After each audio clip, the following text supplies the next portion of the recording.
So I get really excited when a watch arrives on my doorstep. I open that package and not only do I like it, but I suddenly realise that there is something rather special about it. And the watch I'm going to share with you today is definitely got something special about it. And it has something special about it because of the details within this watch.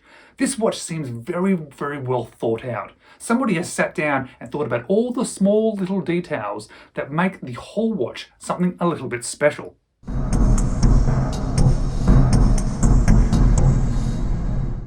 Hello, you're watching James. My name's James, you're watching me, and I'm talking about watches. And in fact, today I'm talking about a field watch.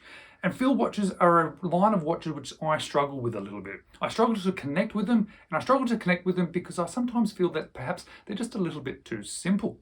But they are designed to be a relatively simple watch. Simple dial on them, simple case, simple finishing, and as a whole, I then start to go, where are those little wow factors that I'm looking for? Where are those little details? And although they may be an amazing watch, I then don't have that extra connection with. Today's watch, however, I have definitely had the connection with because it has those extra details. So it feels like it's sort of more of a modern interpretation of a field watch with some wow factor. And I am looking for wow factor in watches. Today I'm doing the full review of my Vaer A5 field watch. You would have seen that sponsored icon come up before. That is because this watch was provided to me by Vaer. And I really appreciate that because now I get to own this watch, enjoy this watch, have it in my collection and share it with you guys. And if you're interested in this watch after this full review, I'm going to leave a link down to their website below. And if you're interested in buying this one, it is $549 US. Now stick around to the end of this episode, I'm going to talk more about that price. Now, one more thing before we jump into the full review, and that is that I'm really impressed by the range of watches that Vaer has to offer. Because normally when I look at a brand, usually there's a couple that I like, maybe a few, generally one. And from microbrands especially, there's rarely a lot within their range that I like. There might be just one or two. This website from Vaer, I'm looking at it going, oh, I like that one and that one and that one. I want to own that one and that one. And that doesn't happen very often. And in fact, I'm definitely going to buy one from their range. In fact, I want to try and get one of their divers. So keep an eye out for that. But today we're talking about their field watch, and let's jump into the review. So this Vaer A5 field watch is a watch that really surprised me. Very interesting case as well. Nice and thin, fits in the bookcase or in your shelf or in your drawer, wherever you keep it, really easily.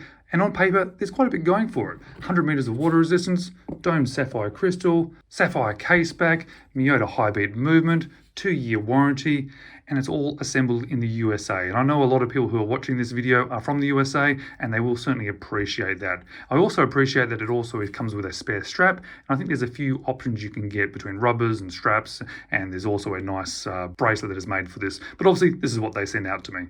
And when I first looked at this watch, I thought, oh yeah, field watch. Nice, fine, but a field watch. Nothing too unexpected. And that is until I started looking a little bit deeper, because initially it has a nice matte, flat sort of black dial. Very nice. We've got a lot of printing on there. There's no applied anything on there. We've got printed in white the 1 to 12 and the 13 to 24. We've got Vaer automatic 100, American assembled. Very nice. Minute track on the outside, some little triangles, which then start to give a little bit more detail. I think, oh, okay, there's a bit of something going on here. And then you go beyond there and you've got 5 around to 60 in yellow. And you go, ooh, there's a bit of color going on here now. That's kind of nice for a field watch. And of course, there's this big obvious second hand in red, which is very nice. Now you've got a few colors going on. You've got red and yellow and white and black. And going, oh, okay, maybe there's a little bit more to this watch. Little arrowhead there, little counterbalance there. Yep, very cool. And then we look at the hands and think, oh, they're very legible. This watch is a very legible field watch. And that's because, firstly, they're nice, long, sword-shaped hands, but they're all white, as in there is no stainless steel. There's no polishing or brushing. Nope, they're all painted white with lume on the inside. So you've got this lovely all-white hands contrasting on that black background. So you've got a really nice visual effect there, something that makes it really easy and legible to read this watch. Date window stuck in there at the 3 o'clock, not color matched. Maybe you might end up in one of my dislike sections or change sections, but not a bad thing. Certainly a nice thing to have on a field watch where it is a really sort of utilitarian type watch. Having access to the date is not a bad thing at all. And then you turn the lights off and then you see this lume. And this lume on this watch, it's very nice, very, very well applied.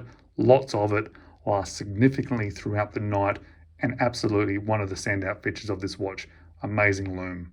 That dial is covered by a piece of double dome sapphire crystal with a heap of AR coating, which I really do appreciate. Especially if you're going to have a field watch, we're already looking at something that is nice and legible, and let's make it more legible by being able to stick it in the sun and actually still be able to read it because of that AR coating.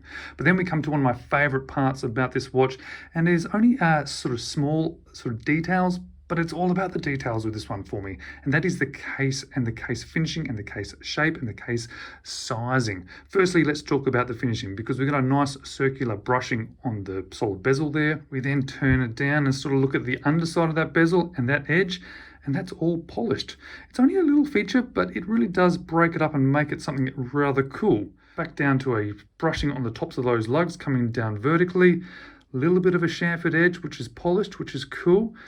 And then check out the case midsection there. It's almost rounded, which I really like, and that's all brushed. So you've got this slightly bulging, rounded case side there, which I really like, and you can see it all bends down as well, which is really, really appreciated. When you look on the other side, you can see it's an unguarded crown, all brushed, curving down. You can see that layer of polishing there, which breaks it up.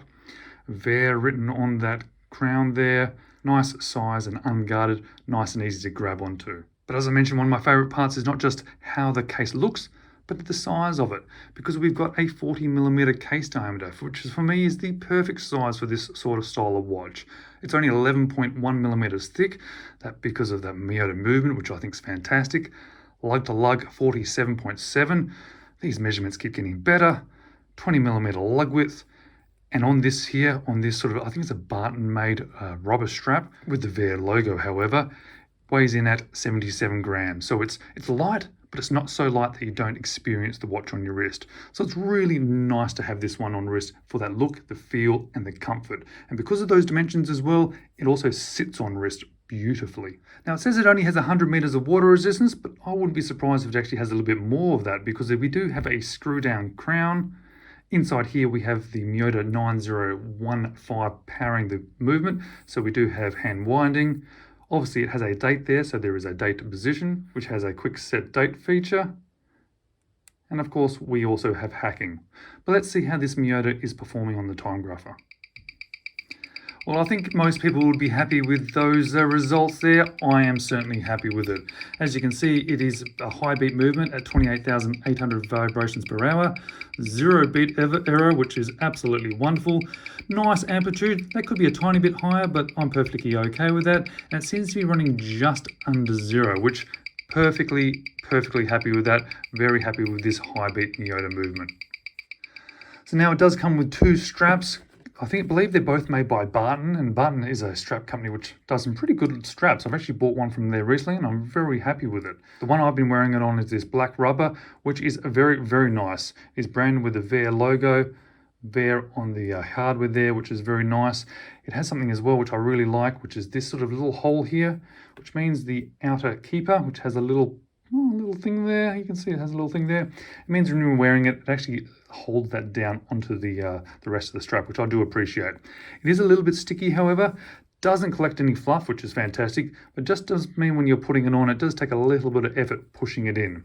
The other strap that comes with it is this really nice canvas, which I've actually really been appreciating and actually been wearing on some of my other watches.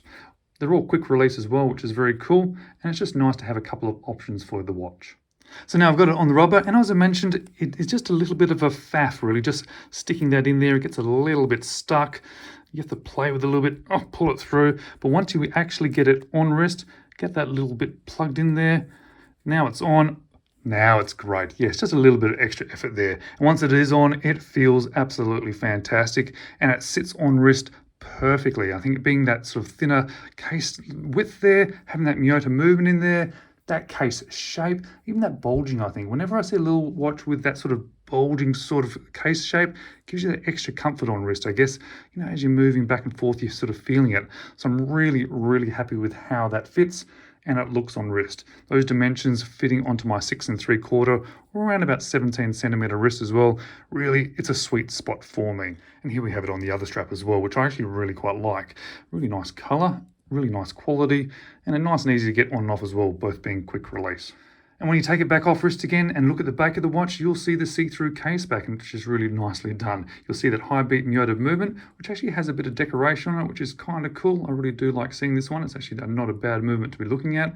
You can see the rotor there has Vaer written on it, and there's some information about the sapphire crystal and American assembly, and it also says that it is designed in Los Angeles. But what do I actually like about this one? What don't I like about it, and what would I change?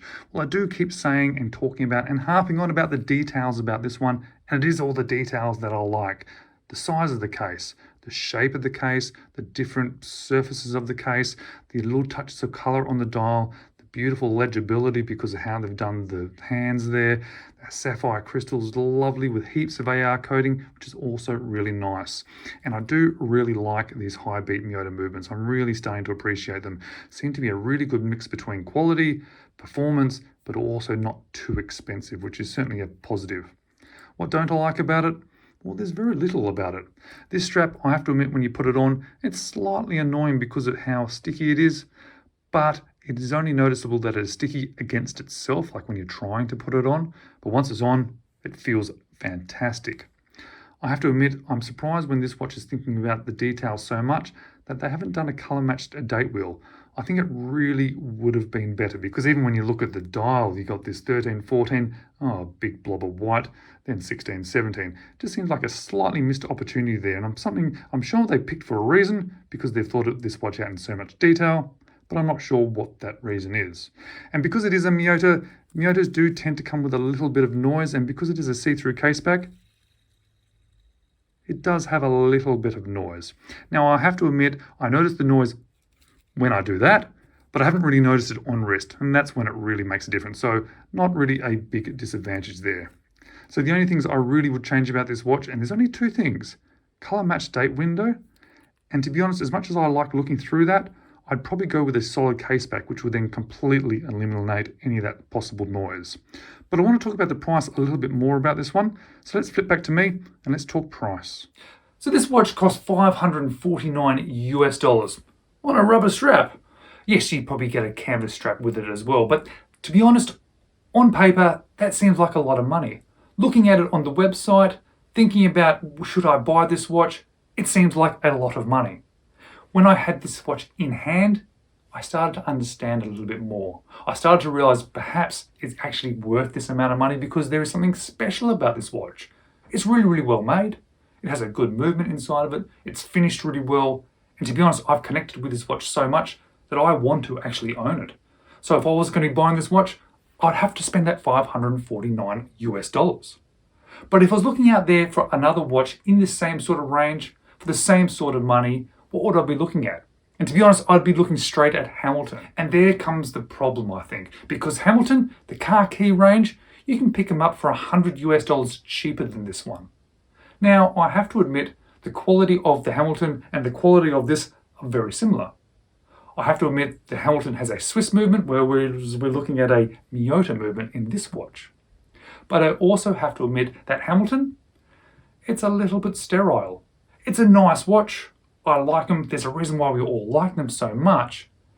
But this has more character. This has more details about it that are better. And I like this watch better than the Hamiltons that I've owned.